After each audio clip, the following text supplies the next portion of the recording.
ये शिवलिंग पर दूध चढ़ाने को कई मुसलमान मजाक उड़ाते हैं।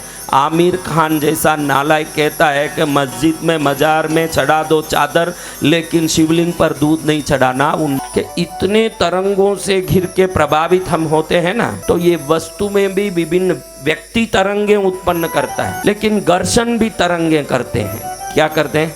देखो, पानी जब जोर से बहती है, पानी से घिसती है तो करंट उत्पन्न होता है। क्या होता है? हाँ, पत्थर से घिसती है तो अग्नि उत्पन्न होता है। ये अभिषेक को आप अच्छे से समझ लें, इसलिए ये बातें कह रहा हूँ।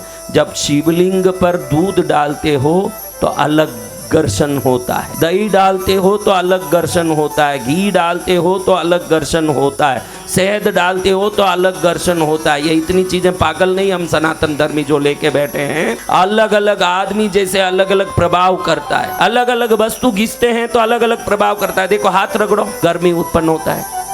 चमड़ा चमड़े से रगड़ता है तो गर्मी उत्पन्न होता है। चमड़ा लकड़ी से घिसता है तो आवाज उत्पन्न होता है। हर एक के रगड़ने में अलग अलग प्रभाव आते हैं। तो हमारे पूर्वजों ने देखा कि दूध में सोने का अंश है। सूर्य नाड़ी गाय के शरीर में ही है, उसके अंदर बारीक शिरा है जिसको स्वर्ण नाड़ी बोलते हैं। ये सिर्फ गाय के पास ही है। गाय को माता ऐसे ही नहीं बोलते, आपको दूध दे। कई लोग बोले गाय हमको दूध देती है, पालती है, इसलिए माता है हमारी। गाय एक ही ऐसी ताकत है, पृथ्वी के अंदर निकलने वाली सोने से लेके सभी धातु को अपने दूध में ही प्रकट करने की ताकत रखती है। गाय का दूध गर्म करो तो मलाई पीला होता है, भैंस का सफ़ेद होता है, क्योंकि गाय के दूध में 0.02% 2 मिलीग्राम सोना है। और सोना जब गर्म होता है तो पीला होता है।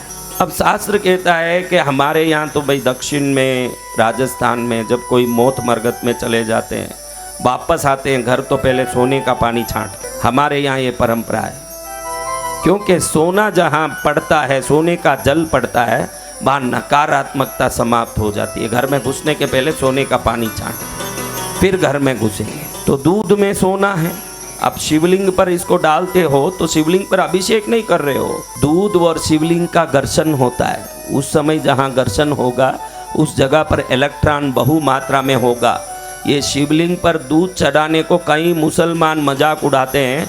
आमिर खान जैसा नालायक कहता है कि मस्जिद में मजार में चढ़ा दो चादर, लेकिन शिवलिंग पर दूध नहीं चढ़ाना। उन मूर्खों को मालूम नहीं है कि अगर आप 1000 वर्षों से लगातार करोड़ों लोगों के विचारों से प्रभावित हो, उससे आपका दिमाग कंफ्यूज्ड स्टेट में है या दिमाग पूर्ण रूप से पागलपने को प्राप्त किया है।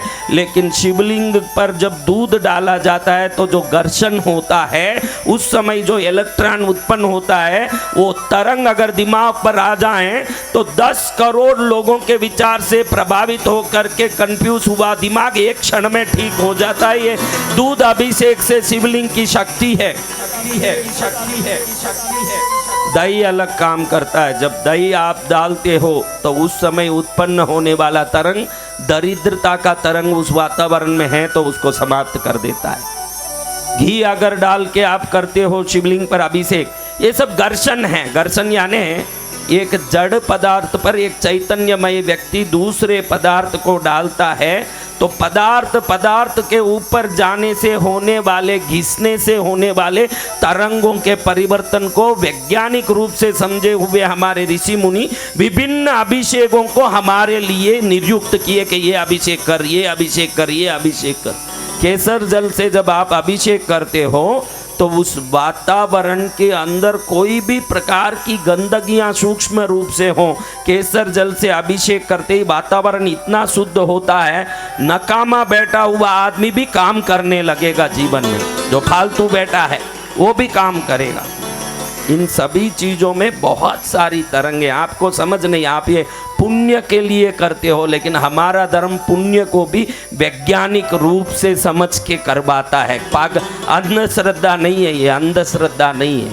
ये कोई आप कहो कि अंधश्रद्धा है, सब इस पर पानी ढोल रहे हैं, घी ढोल रहे हैं। पानी से करंट निकल सकता है तो पानी की ताकत जो जानता है वही जानता है कि पानी में कितनी शक्ति है।